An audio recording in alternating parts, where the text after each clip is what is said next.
그러니까 어떻게 보면 디바이스가 매력을 좀 가져야 반도체도 많이 팔리는데 우리가 기대했던 게 인공지능이었는데 생각보다 미묘한 거잖아요.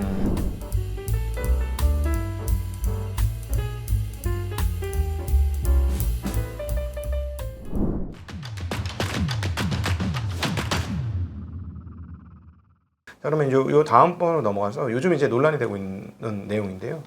마치 이제 시장에서는 가격이 너무 높여서 그런지 모르겠습니다만 이제 더 이상 이제는 공간이 없다, 뭐 안 팔릴 것 같다라는 분위기를 자꾸 만들어내고 있어요. 특별히 한국의 반도체 기업들을 보면은 이제 다 팔렸나 보다 이런 생각 많이 드는데 어떻게 보십니까? 지금 빅테크들은 뭐 바로 이전 분기 실적 발표에서 우린 더 투자할 거다, 계속 투자할 거다 이렇게 언급을 했기 그러니까 때문에 당장 내년 비주도 이미 끝난 거라고 봐야 되잖아요. 왜냐하면 네. 공장 증설을 올해 다 한 게 내년 건데 그렇죠. 그게 뭐 무대책으로 늘리지 않고 HBM 같은 건 다 고객 봐가면서 하는 거니까 내년 비즈까지는 상관없을 거라고 생각해요. 저는. 그렇죠. 내년 거 이미 다 팔렸으니까 솔드아웃이니까. 네, 되려 저는 고민한다고 하면 생각보다 살아나지 않는 최종 디바이스들, 노트북, 스마트폰 이런 것들이 문제는 될 수 있다고 생각해요.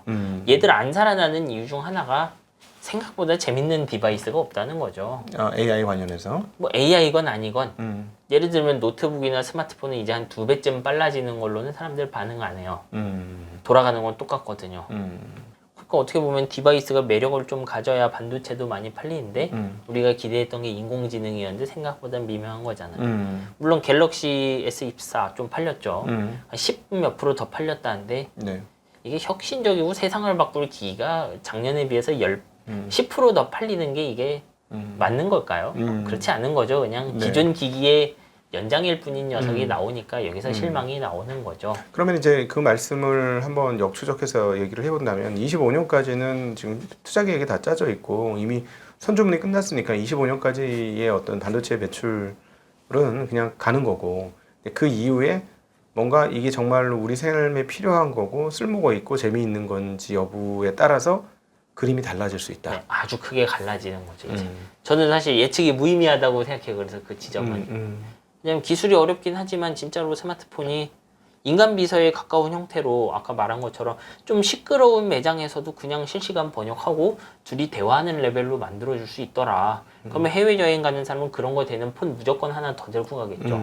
그러면 그냥 수요 확 늘어나는 거죠. 할 수 있냐가 문제인 거죠. 그런 식의 어떤 그 기기 혁신을. 근데 그거는 지금 돈 붓는 사람들이 그나마 좀 불확실한데도 붙는 수준이라고 봐야 되겠죠. 그냥 어쨌든 온디바이스 쪽으로 가게 되면은 사이즈가 그 서버 단에서 하는 것보다 훨씬 더 낮은 수준. 그리고 이미 애플 인텔리전스에서도 얘기했지만 자기네가 알아서 연산을 하는 건 중앙 서버에서 하긴 하겠지만 대부분은 밑단에서 하는 거고 네, 그렇죠. 여기서 처리 못하는 것만 서버 왔다 갔다 해가지고 통신을 통해서 하겠다. 네. 이런 정도의 얘기니까 그럼 지금 말씀하신 대로 우리가 해외여행 갔을 때 야, 나 여기 그냥 왔는데 여기서 어떤 렌트카 집에 가서 어떤 차를 해서 어느 호텔로 가면 좋을까?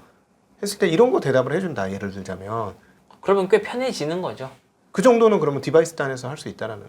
이거 실제로는 이것도 완전 AI가 폰을 장악하는 형태는 아니고 네. 검색 엔진에다가 던져놓고 최근 결과 몇 개 보고 대답하는 수준이겠죠. 이런 건. 그러겠죠. 그런 건 충분히 가능하죠. 지금 충분히 가능하다. 그러니까 사실은 저는 이렇게 얘기를 하는데 막 사람들이 온디바이스 해가지고 마치 뭐 챗 GPT나 뭐 그 제미나이나 이런 것들을 여기서 쓰는 것처럼 너무나 편하게 막 쓰고 얘네가 막 통번역도 해주고 그림도 그려주고 막 그런 얘기를 하는데 사실상 그거보다는 실생활에서 필요한 내용들 몇 가지를 딱 개선해주면 사람들이 쓸 것 같거든요, 이 AI를. 그러니까 사실 있는 기술만 잘 써도 좀 혁신이 나올 것은 많아요. 네. 이제 빅테크가 뭐 10배, 100배 큰 인공지능 개발하는 건 그냥 두고 있는 거라도 좀 사용성을 개선하면 저는 좀 많이 될 것 같거든요. 근데 이게 뭐 애플도 포함인데 아직 감이 안 잡히는 건지 아니면 생각보다 이것도 컨트롤이 힘들어서 그런 건지 그냥 단순히 지금 들어가는 AI가 작아서 못하는 건지 네네. 네. 뭐 그런 것들은 잘 모르겠어요. 저도. 그러니까 이거는 결국 온디바이스 성공은 펼쳐봐야 되겠군요. 예. 예. 근데 저는 이제 좀 아쉬운 것들이 있죠. 말씀드린 것처럼 예를 들면 저 이런 것도 해봤어요. TV 앞에 놓고 드라마 하나 그 CSI인가 이거 한번 삼성 폰 번역 눌러놓고 얘가 얼마나 잘하나 이런 거 봤는데 이거 한 단어씩 놓치니까 완전히 문장이 달라져요. 이게 그리고 둘 사이에 다른 사람의 대화를 구분 못하니까 한 사람이 다 말한 것처럼 그냥 움직여요.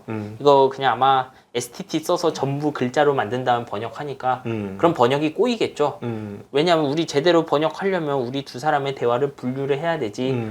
우리가 한 말을 이렇게 한 줄로 다 적어놓고 번역하면 잘 안 될 거잖아요. 근데 그건 기술적 한계는 시간이 지나면 고쳐지잖아요. 그거는 완전히 사용성 문제인 거죠. 네네네. 그러니까 이거는 그 AI를 가져다가 프로그래밍해서 이제 마무리를 이런 용도까지 생각 못한 케이스들이죠. 그렇죠. 저는 지금 온디바이스 쪽에서 AI 잘 되는 건 이쪽 해결이 좀 더 시급한 것 같다. 뭐 그쪽에는 뭐 애플이 특장점을 가지고 있고 네. 잘 보여줬으니까. 사실 그쪽은 되려 말씀하신 것처럼 애플이 좀 더 빠르게 하겠죠. 네네네. 그러니까 그거는 이제 애플의 인텔리전스가 얼마나 파괴적이냐. 그러면 애플이 마지막 이쪽 관련해서 마지막 질문. 애플의 인텔리전스가 효과적이고 파괴적이면 AI는 더 발전을 한다? 안 한다? 어떤 방향으로 파격적이냐. 우리 이런 거 항상 구체적인 게 좋겠죠. 네. 예전 지금 있는 애플 인텔리전스들을 저는 이제 설문 결과 없으니까 사람들이 뭐 할 때마다 정확도가 부실해서 혹은 아까 말한 것처럼 단어 몇 개 놓치면 완전히 막간 번역을 해서 이게 힘들다. 그러면 큰 인공지능을 넣어야 이런 거를 좀 해결할 가능성이 높아요. 근데 그런 것이 아니고 노이즈 때문에 놓친다 그러면은 그냥 마이크에 노이즈 하나 없애는 게 나을 수도 있죠. 네. 근데 지금 이제 애플 인텔리전스나 온갖 그 음성 비서 안 쓰는 사람들을 이렇게 쭉 보면은 그냥 생각보다 할 수 있는 게 별로 없는데 이런 경우죠. 그렇죠. 그래서 저는 개인적으로 지금 있는 상태로는 이게 그냥 한 좀 더 정확해지는 걸로 힘들고 이거를 잘 나가긴 그냥 아예 잘 되는 예를 하나씩 다 떠먹여줘야 된다고 생각해요. 실생활에서 쓰는 예를 하나씩 다 보여줘야죠. 돌아가는 거 보여줘야죠. 그러니까 시리가 진짜 쓸만하게 돌아가면 네. 그건 성공이고 시리가 네. 조금 잘 돌아가서는 안 된다. 예를 이렇게 말씀드릴 수 예를 있겠네요. 들면 아예 구체적이어야 되는 거죠. 우리 아이폰으로 다자 대화도 번역이 된다 이런 거 할 거면 그러니까 여러 사람이 말 떠드는 거 전부 다 막 정리해서 보여줘야 된다는 거예요. 네네. 그런 수준으로 해줘야 되는 거죠. 네. 자 이제 그 AI와 사실은 소프트한 영역, AI와 미래에 대한 이야기를 나누어 봤고요. 자, 이번에는 이제 하드웨어에 대한 이야기를 한번 정인선 작가님과 함께 이야기 나눠보도록 하겠습니다. 자, 인텔 망할 거라 그럽니다. 사람들. 그리고 인텔 망한다는 얘기를 하면 어디까지 얘기를 하면 삼성도 같은 길을 걷고 있다. 이런 얘기를 하고 있어요. 뭐 사실 옛날에 그 위험찬 모습에 비교하면은 두 회사 다 옛날 같지 않은 건 사실이잖아요. 뭐 인텔도 2013년, 14년까지만 해도 공정에서 두세 대 이상 앞서는 회사였고 네. 삼성전자는 15년, 16년에 보면 AP 설계, 그리고 파운드리, 뭐 메모리까지 전 세계 다 먹을 기세였죠. 이 두 회사 다 어떻게 보면 옛날의 모습은 아니죠, 이를 보면. 네. 이렇게 한번 꼬이면 스텝이 꼬이면 부활 못한다? 아니면 결국 부활한다? 어떻게 보십니까? 저는 그거는 되게 내부 문제라고 답하기 힘들다고 생각해요. 맞아요. 그럴 수도 있죠. 아니면 IBM처럼 옛날에는 그 위험차스나 그냥 그저 그런 회사가 될 수도 있는 거고. 근데 뭐 화려하게 부활한 회사들도 있잖아요. 하이닉스도 화려하게 부활한 케이스죠. 그렇죠. 하이닉스가 바닥에서. 진짜 화려하게 부활한 거죠. 네. 네. 그러니까 그냥 딱 봐서 이런 나선을 타면 힘들어요, 좋아요라고 하기는 힘들어요. 그러면 이제 개인적인 의견을 여쭤보겠습니다. 사실 이번에 패트릭 겔싱어가 CEO로 선임됐을 때 엄청난 기대감을 했거든요. 왜냐하면 기술적인 이해도가 높고 기술의 공정의 그 과거 인텔의 영화로운 시계를 만들었던 그런 네, 그 시절의 예, 사람 중 한 명이죠. 예, 중간 리더였기 때문에 이분이 이제 CEO 오르니까 되겠다 했는데 지금 보니까 도망쳤어요. 거의. 근데 이건 도망이지 이거는. 저는 당연히 그럴 수도 있다고 생각해요. 원래 네. 패트릭 겔싱어 들어왔을 때 이분의 선택은 화려한 미래로 가든지 아니면 이제 저쪽에 아예 꽂히려면 확실히 꽂히든지 이런 케이스였어요. 서서히 그 삶아져서 죽진 않겠다 이런 느낌이었다고 생각하시면 돼요. 이제 여러 시장 상황이란 내부의 개발 상황이 있을 텐데 결국 이런 거예요. 그때도 발표한 거 보면 우리가 뭐 4개의 노드를 4번의 그 미세 공정, 정확하게 2번에 가까운데 그걸 5년 안에 하겠다라는 공약이 하나 있고 그 다음에 우리가 파운드리 얼마까지 하겠다 이런 공약들이 있죠. 근데 이제 여기서 최근에 발표들을 보면 그쪽에 CFO인가 그 데이비드 지스너 이 사람 발표를 보면 그 전에도 작년에도 2027년까지는 파운드리의 유의미한 매출은 안 나오지 않겠나 이런 식으로 인터뷰한 게 있어요. 네네. 그 발표에서. 재무적인 그 파운드리가 재무적 부담이 되는 건 사실 2027년까지는 예상이 되어 있던 거죠. 네. 그 문제 뭐있어 얼마나 큰 재무적 부담이냐겠죠. 인텔이 지금 IDM 2.0 전략을 하면서 1년에 그 자본 투자를 얼마 늘렸냐? 10조 원 가까이 늘렸죠. 네. 그러니까 원래 한 10조 원대 초반 정도 그 공장에 투자하던 회사 갑자기 20조 원씩 투자하는 거예요. 1년에 재무 10조 부담이면 대체 이걸 어떻게 하느냐. 인텔의 제품들이 워낙 잘 팔리니까. 네. 왜냐면 인텔 CPU, 서버 CPU, 노트북 CPU 이런 게 버텨줄 거라고 생각한 거겠죠. 그러겠죠. 네. 근데 지금 안 살아나잖아요. 아니 본업이 실패한 거 아니야? 12세대까지는 어떻게 뭐 돌아갔는데 그 이후로 지금 처참하게 패배하고 있는 거 아닙니까? 13세대, 14세대가 그냥 다. 뭐 근데 이 상황은 AMD도 매출이 딱히 늘지는 않잖아요. 보면. 서버 시장이 GPU로 넘어갔으니까. 예, 그러니까 둘 다 힘들잖아요. 보면. 그러니까 이거 딱히 인텔의 탓이라기보다는 시장 예측 완전히 틀린 거죠. 왜냐하면 패트릭 겔싱어가 들어왔을 때 지금 전쟁이 더블로 터져 있는데 그런 거 예상하는 건 불가능하죠. 네. 왜냐하면 이건 패트릭 겔싱어가 그 푸틴 옆에 앉아 있거나 저기 하마스 지도자 옆에 앉아 있지 않은 이상 알 수 없는 거잖아요. 이 네. 사건은. 이 정도로 뭐 시장이 바닥을 길 거란 건 생각을 못 한 거겠죠. 그러니까 지금 공장을 전 세계에 뭐 3개인가 짓고 있는데 실제로 27년에 자신이 생각했던 재무 부담보다 훨씬 크게 오겠죠. 네. 왜냐하면 불황이니까 기기 안 팔리면 당연히 파운드리 고객도 줄 거고 네네. 기존의 우리 제품 매출도 줄 거고요. 저는 그게 제일 큰 원인인 것 같아요. 원래 거의 올인에 가까운 전략을 취했는데 그 올인 전략에서 이제 하위 1% 결과 그 글로벌 상황이 그런 게 터진 거니까 힘든 거겠죠. 예를 들어 이제 GPU로 넘어가는 거를 준비하지 못했다. 그래서 서버 시장이 사실은 GPU 비중이 얼마 안 되다가 이제는 압도적으로 GPU로 올라갔어요. 아 근데 그거는 네. 패트릭 겔싱어가 취임했을 때 네. 2022년 말에 챗GPT 성공할 거야 알아도 대응 못 하죠. 그렇죠. GPU를 하고는 있었습니다만은 그 규모가 그렇게 크진 않았으니까. 크지 않고 무엇보다 인공지능, 정확하게 거대 인공지능 잘하는 GPU들을 시장에다가 대규모로 팔아야 되는데 그 시점까지 인텔은 가우디 같은 거 몇 개 연구소에다가 슈퍼컴퓨터 형태로 납품한 정도밖에 안 돼요. 그러니까 어차피 그때부터 설계해서 아주 깔쌈한 걸 내놓더라도 챗GPT가 유행하면은 전 세계 사람들이 일단 그걸 재현하려고 하기 때문에 챗GPT를 만들 때 썼던 인프라, 엔비디아 인프라죠. 그거를 비슷하게 만들고 출발하려고 할 수밖에 없죠. 네네네. 그러니까 이미 패트릭 겔싱어가 들어온 시점에 GPU를 뭔가 잘해갖고 큰 실적을 내는 건 쉽지 않다고 봐야죠. CPU 경쟁력은 어떻습니까? 지금 뭐 여기서 일단 처참하게 깨진 게 이번 실적이 거의 뭐 이제 적자로 돌아왔었는데 핵심적인 역할을 한 게 아닌가 싶은데. 지금 굉장히 안 좋죠, 사실은. 안 좋아요? 왜냐하면 인텔이 되게 강조했던 것 중 하나, 뭐 이건 제 생각인데 패키징 중에 2.5 차원 패키징 이런 거 있죠. 생각보다 많이 힘든 것 같아요, 보면. 네.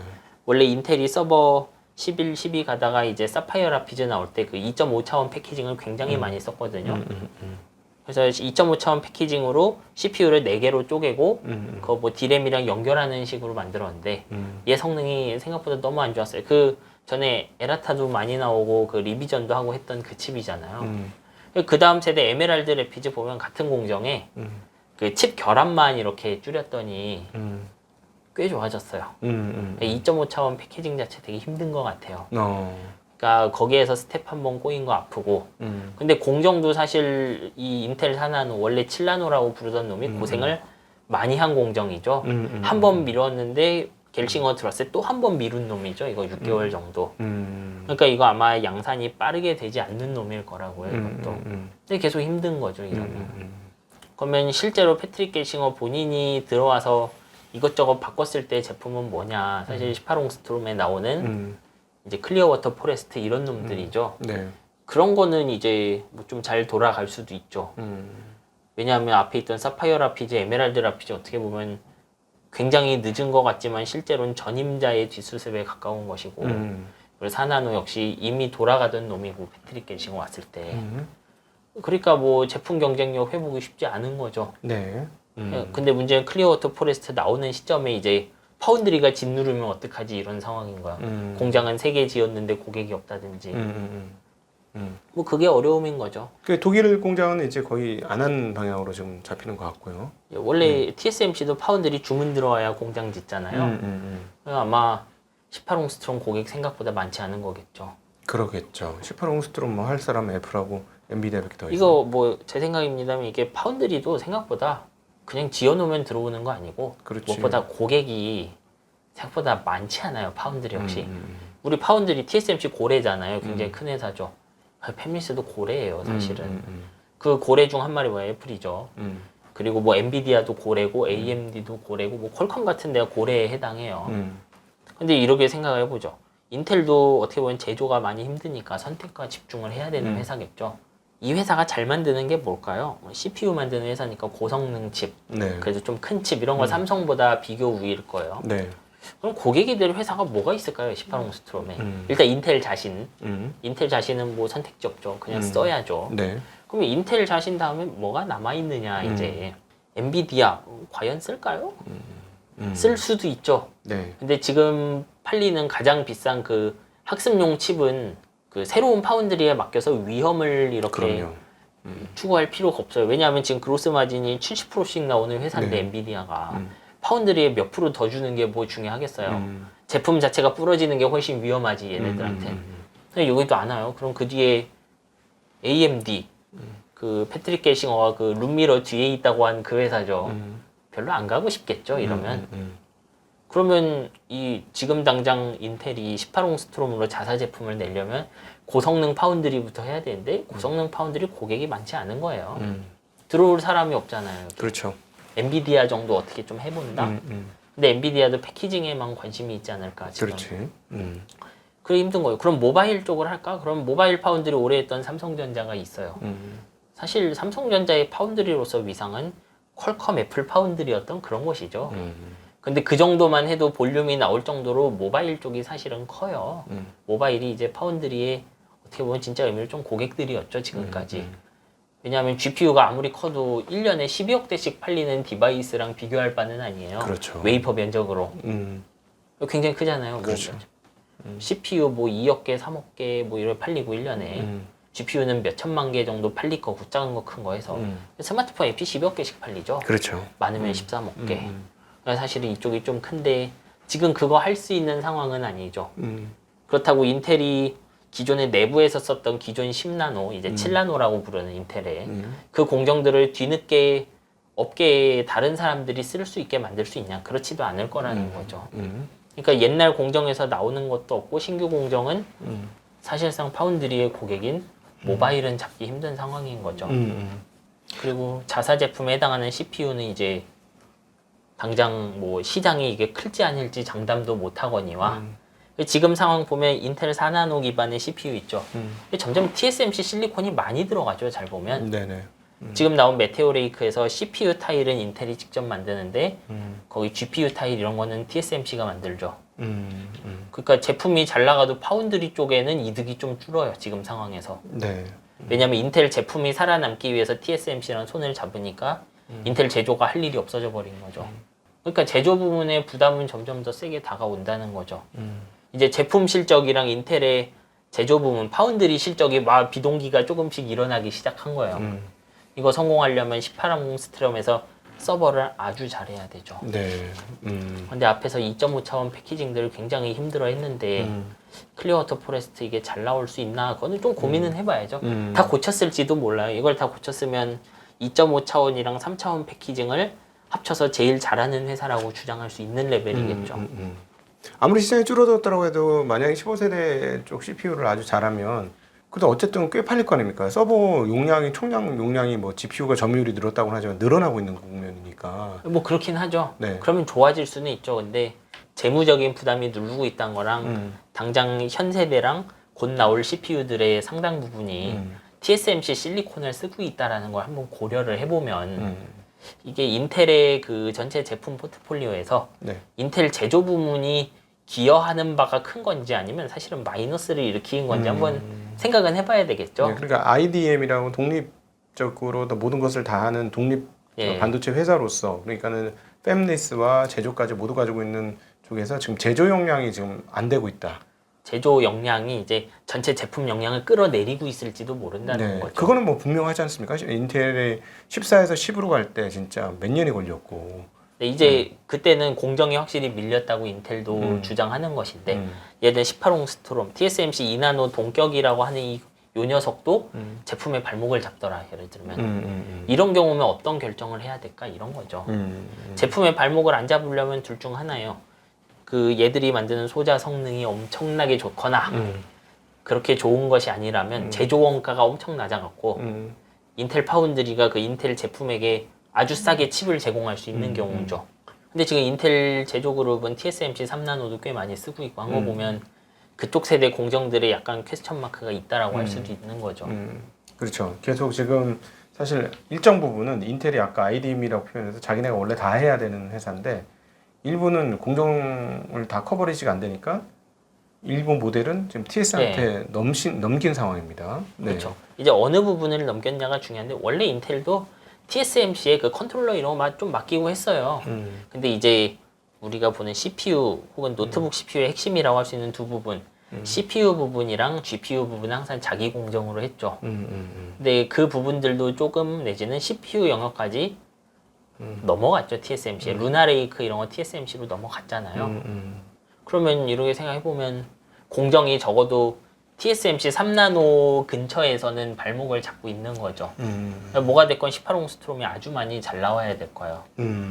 어떤 정도로 나와야 되냐? 인텔 제품 설계하는 그룹이 인텔 18나노가 없으면 경쟁력이 없다라고 할 정도로 잘 나와야 되는 거죠.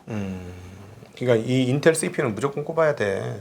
이거 안 꼽고 인텔 CPU 만들 때 인텔 설계팀이 우린 18옹스트롬 아니면 살 수가 없다. 안 그러면 우리 AMD를 이길 수 없다. 이래야 되는 거죠. 네네.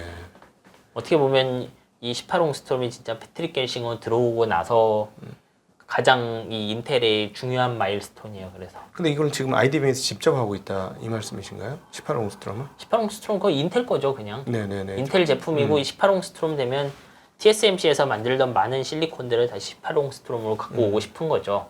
근데 조금 제가 조금 되게 이렇게 질문을 드린 이유가 너무 비현실적인 거예요. 왜냐면은 그 앞단에 거 소위 말하는 7나노 공정이라든가 이런 4나노 공정도 하나도 못 해놓고 어떻게 2나노 공정 미만을 할 수 있느냐.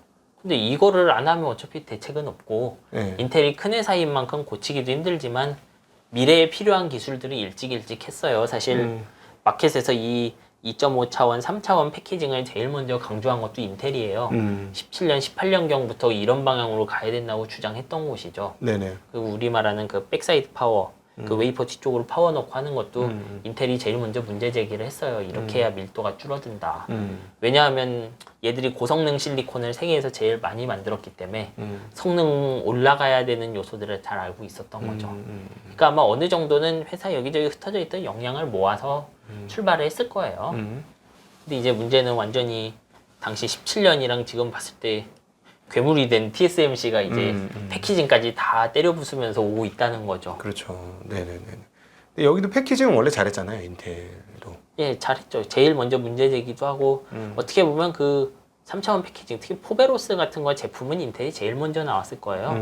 그 삼성이랑 했던 이제 소량 이제 레이크필드 이런 거 그때 나왔으니까 나름 의지는 있었던 거죠. 어떻게 보십니까? 인텔이요? 종합해서. 네네. 저는 이게 공장을 좀 취소해야 되는 건 피할 수 없지 않나. 이게 어떤 공정? 그러니까 지금 공장 개수를 줄이는 거는 확실하고 네. 안 그러면 진짜 돈이 없겠죠. 뭐 네네. 욕은 엄청 먹겠지만 네네. 저는 18옹스트롬으로 공장 하나라도 채우면 자사 제품으로 그러면 미래를 보면서 간다고 생각을 해요. 그렇죠. 18옹스트롬에서 성공하면 가장 빨리 미세 공정에 진입한 회사가 되는 왜냐하면 거잖아요. 자사 물량은 사실 삼성전자보다 훨씬 커요. 인텔이. 네. 아마 인텔 제품 자체가 그 애플급으로 거대한 고객일 거예요. 네. 삼성전자 시절엔 그 정도 크기 고객이면 파운드리 하나가 먹고 살았죠. 그냥 흑자 내면서 새로운 거 개발할 정도였죠. 네네네. 그러니까 18옹스트롬 제품들만 어떻게 좀 잘하면 뭐 가능성이 있겠죠. 근데 할까요? 이게 언제 나옵니까? 이거 내년 나와야죠, 당장. 15세대가 그럼 18옹스트롬 만든 거예요? 아니면 16세대인가? 15세대 아마 현실적으로는 그 TSMC 3나노랑 인텔 4나노, 3나노 이렇게 나오겠죠. 그러니까 요번 세대 한 번은 되게 TSMC 실리콘을 많이 보게 될 거예요, 노트북에서. 네. 그리고 내년에 양산 시작하면 내년 말쯤에 이제 인텔의 18옹스트롬 제품이 나타나기 시작하고요, 내년 말에. 네. 내년 8, 내후년 초 이럴 때. 그렇군요. 그리고 그게 성공하고 나면 아마 그때부터 고객이 늘어서 2027년에 의미 있는 매출이 보일 거다라고 생각하는 거겠죠, 그쵸. 파운드리 쪽에. 논리적으로는 그게 타당하죠. 18호고스트롬 네. 성공했으면 당연히 애플이나 네. 퀄컴이나 이런 쪽도 그래 우리도 그거 한번 해주시면 안 돼요? 뭐 이렇게 될 건데. 제가 모든 고객이 없고 자기들 서버도 막 TSMC로 넘어가면 안 되겠네요 라고 할 텐데 지금 고객 없는 건 어느 정도는 이거 모바일 하는 파운드리가 아니기 때문에 그런 감도 있다는 거예요. 말씀드린 것처럼 들어올 만한 고객 없잖아요, 실상. 네. AMD가 들어갈 일 절대 없을 것 같고, 엔비디아 들어오더라도 물량이 안 클 것 같고, 그렇잖아요. 그 남은 고객이 별로 없는 거예요, 그 고성능 칩에. 네, 그렇죠. 그러니까 당연히 이거는 잘 되거나 안 되면 고객 없는 게 당연하죠. 네. 자, 인텔 과거 반도체 최고의 제국이었던 인텔이 지금 몰락을 하고 있는데 거기에 대한 이야기를 했습니다.